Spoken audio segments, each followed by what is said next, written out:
ஏன்னா எம்ஜிஆர் அவர்கள் கட்சி ஆரம்பித்தப்போ, ஏன் அவர் ஜெயிச்சதுக்கு அப்புறம் கூட சட்டசபையில் கூட ஏதோ ஒரு நடிகர் கட்சி வந்திருக்குதான், ஏதோ ஒரு புதிய கட்சி வந்திருக்குது, புரட்சி தலைவர்னு ஒருத்தர் வந்து இப்படியெல்லாம் கேலியும் கிண்டலுமா.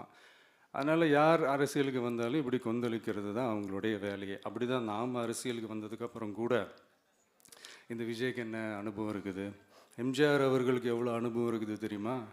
52லேருந்து 72 வரைக்கும் அந்த 20 இயர்ஸ் திமுகவில் இருந்த ஒரு அரசியல் அனுபவம் எவ்வளோ இருக்குது தெரியுமா? விஜய்க்கு என்ன பெரிய அனுபவம் இருக்குதுன்னு கேட்டால் அதே வாய் தான். அன்னைக்கு எம்ஜிஆர் அவர்களை